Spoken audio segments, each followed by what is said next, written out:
Ya, Bapak Ibu, kita ketemu lagi di Renungan Sebutir Debu. Kali ini saya ingin membahas tentang LGBT atau homoseks. Kenapa akhir-akhir ini begitu banyak orang yang jadi homoseks? Mungkin karena situasi belakangan ini kasih sudah menjadi dingin. Artinya, seringkali setelah seorang menikah terjadi percekcokan yang terus-menerus sehingga salah satu pihak nggak tahan, ya, karena tidak mau saling merendahkan diri dan saling merendahkan hati antara suami dan istri, karena ada kesombongan, ya. Istri ingin dipuja, suami ingin dihormati, ya. Tapi karena sifat hakiki manusia adalah berdosa dan hidup dalam kedagingan, makanya dia jadi selalu hidup dalam kedagingan, jadi mementingkan dagingnya, kenikmatannya. Kalau dia marah sama istri, kan dia nikmat tuh kalau bikin istrinya nangis. Istri kalau bisa bikin suaminya sampai ketakutan dia mau cerai, atau dia ngomel, lakinya diem aja, itu juga nikmat buat si istri. Rasain lo, atau gua nggak masakin lo, atau gua kunciin lo pintu, gitu ya. Itu kan merupakan suatu kepentingan kedagingan diri sendiri. Yang penting gua happy, yang penting gua bisa nyakitin hati pasangan gua. Kadang-kadang pula istri saking nggak tahan dia bunuh suaminya, ya, atau saking dia nggak tahan dia bunuh anaknya menghadapi hidup yang susah, ya. Lantas ada suami yang berangasan, ya, lantas ditabokin bininya, digebukin, ditendang, dibunuh juga. Waduh, itu karakter setan, Bapak Ibu, ya. Mungkin akibat ini semua setan ngegiring supaya manusia berpikir bagaimana caranya supaya hidup enak, hidup perkawinan supaya nggak ribut-ribut, udah sesama jenis aja, ya. Ada yang bilang, aduh kalau kawin repot, mesti tanggung jawab, mesti kasih uang nafkah. Kalau nggak ada nafkah gimana, ntar punya anak, pendidikan semua mahal, ya. Ingat, kalau pemikiran seperti itu berarti kita lebih pentingkan uang daripada anak. Lebih pentingkan uang daripada istri atau suami. Makanya banyak perceraian. Nah, supaya tidak terjadi perceraian, maka lebih baik LGBT pemikirannya. Masalahnya benar atau enggak secara agama Kristen? Agama lain juga saya yakin melarang LGBT atau homoseks. Tapi khususnya agama Kristen itu boleh enggak? Enggak boleh, ya. Homoseks itu enggak boleh. Kenapa enggak boleh? Karena itu dosa. Kenapa itu dosa? Karena itu melanggar atau menyimpang dari firman Allah. Firman Allah yang mana yang tidak ditaati dan menyimpang? Saya bacakan ya dari Kejadian pasal 9 ayat 1. Lalu Allah memberkati Nuh dan anak-anaknya serta berfirman kepada mereka, beranak cuculah dan bertambah banyaklah serta penuhilah bumi.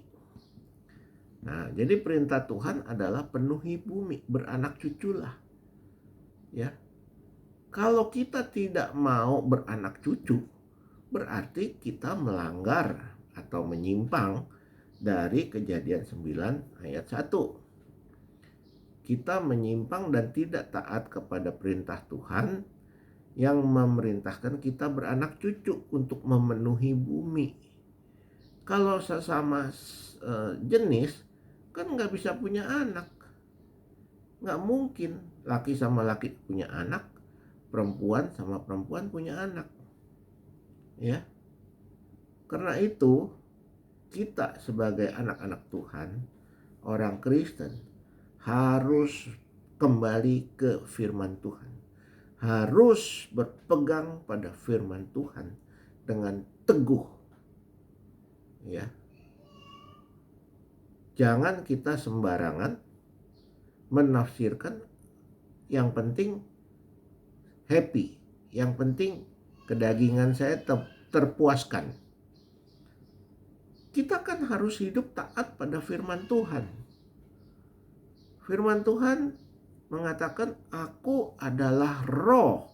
Barang siapa menyembah aku harus menyembah di dalam roh. Menyembah di dalam roh artinya taat kepada seluruh firman Tuhan. Kenapa taat pada seluruh firman Tuhan? Karena firman adalah Allah itu sendiri. Dalam Yohanes 1 ayat 1 sampai 4. Maka pada mulanya adalah firman. Firman itu bersama-sama dengan Allah. Firman itu adalah Allah sendiri. Ya. Tidak ada satupun yang bisa terjadi tanpa firman.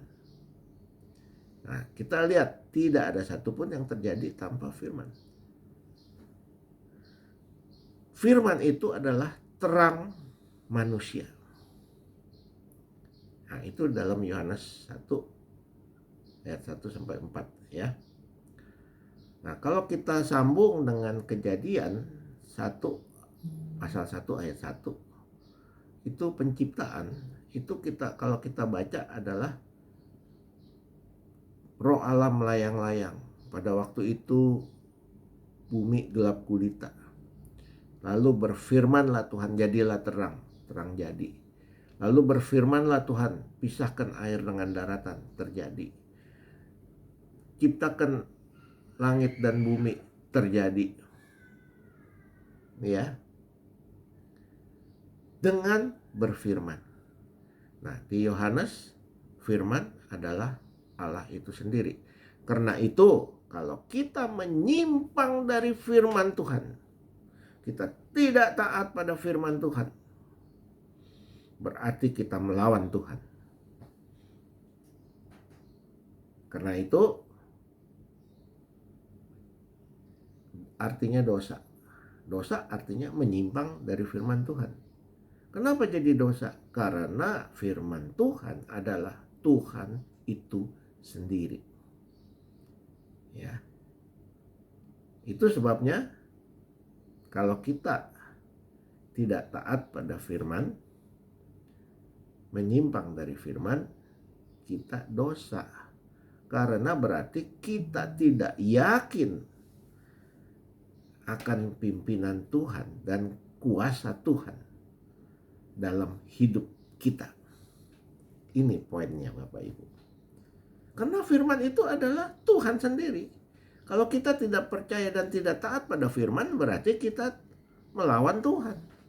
Berarti kita menyimpang dari firman Tuhan. Kita tidak mau taat kepada Tuhan.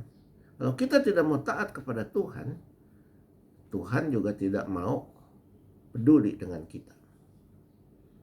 Ya, karena dia Bapa kita yang di surga, dia sakit hati dong anaknya nggak mau nurut.